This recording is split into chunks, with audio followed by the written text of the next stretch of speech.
Hey ladies and gentlemen, Jerome Maldonado.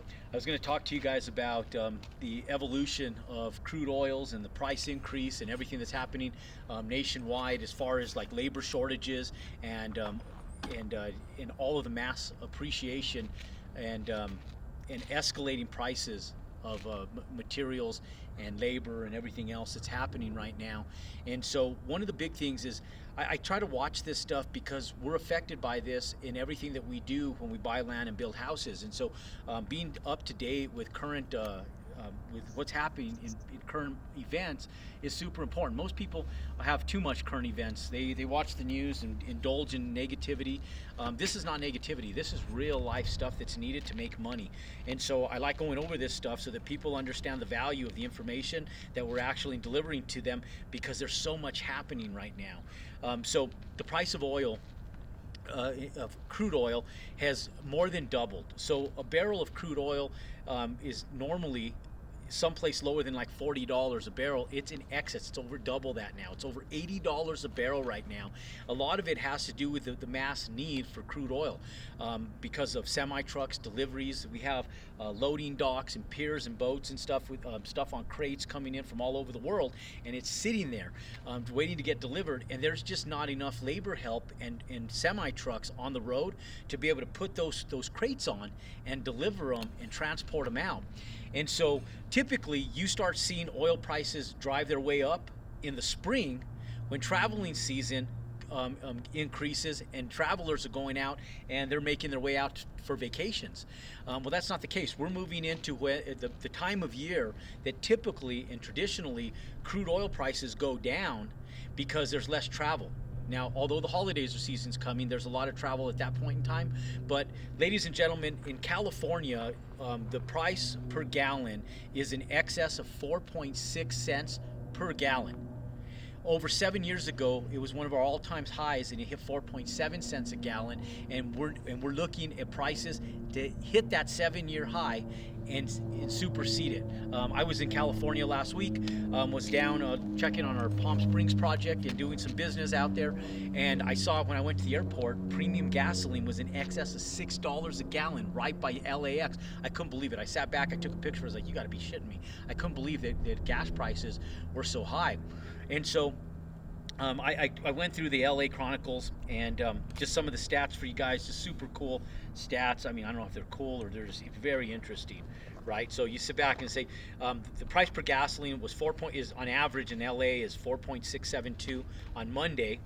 It's near record 9 years ago. It was 9 years ago, 4.7 cents a gallon. That number is about 8 cents more than it was one week ago. 21 cents more than it was 1 month ago, and $1.52 more than it was 1 year ago. So what's the reason?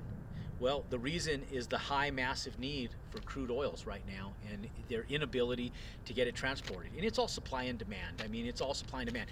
People sit back and they say, okay, why do lumber prices go up and escalate so much? Well, when lumber mills shut down in the United States and we're freighting that stuff in from Canada, the freight cost drives those prices up.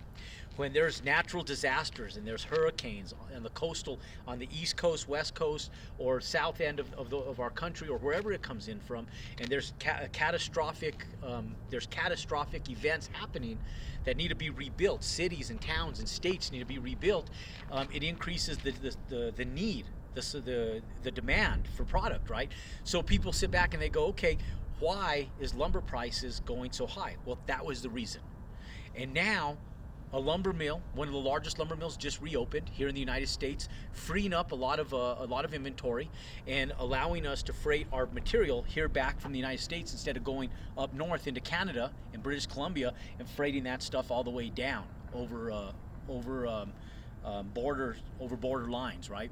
And so, you know, we look at this as we're pouring foundations, buying land, building houses, and you sit back and you go, Jerome, how does that affect us? Well, I'll tell you guys, good news for you guys is that housing prices in the last year have went up over 21.5%, and on average, the increase of raw materials has only increased by just over 12%, meaning for you that you guys have about a 9% appreciated value on the houses you sell in excess of what the cost to build them is, so you're actually ahead of the game. So I don't want to hear no whining, no crying, no complaining of any of you guys out there buying land and building houses, because I know the real truth. I know that the same house that I bought the land, built the house, and sold for $150,000, I'm buying the land, building the house, for a $150,000 profit, I'm now making a $180,000 profit a year, 2 years later. So I don't want to hear no complaining, because I know the real truth behind this, right?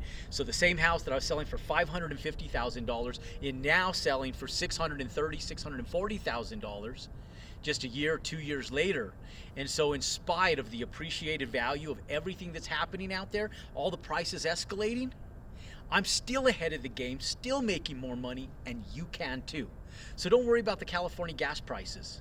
Go out there, make a shitload of money, pack your bank account, redeploy it, make more money, and take advantage of the upside of what's happening. And here's what's cool. For those of you guys who sit back and you're going, oh my God, but are we in a market bubble? Is this market going to crash on us? The answer is it's going to adjust in due time. But you never stop buying, you never stop developing, you continue. You just do it wisely. How do you do that? You work with somebody like myself that's been doing it for over 25 plus years, lived through the worst times, and has lived through some of the best times. And ladies and gentlemen, we continue to buy land, build houses, and we don't worry about the gas prices. We don't worry about crude oil. You know what we invest in when we invest in oil? I own stocks, and most real estate people don't. What we invest in is I invest in the pipelines. You know why? Because when I invest in the pipelines, you're investing in transport. What's one of the biggest issues in America today? Transport. And so as everybody else is waiting for semi-trucks to deliver crude oil, I remember my stock guy said, I remember when oil prices were down really low, I went to my stock guy and said, we got to buy oil.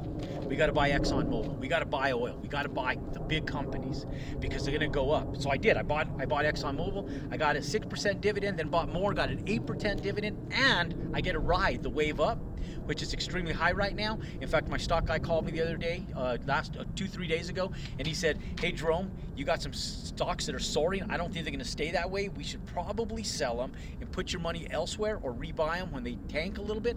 Maybe it's oil, maybe it's not. I don't know.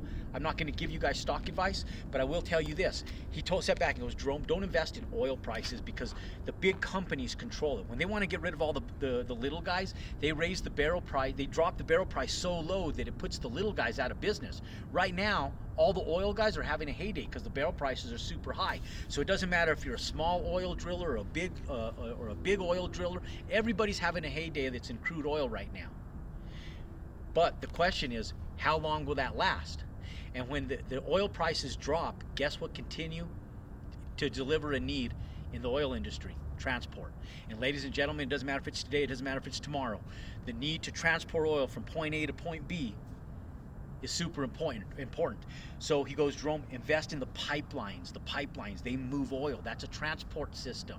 We're always going to need crude oil. We're always going to need to be transporting fossil fuel, gas, oil. All of that stuff's going to need to be transported, and there's no better transport system than pipelines.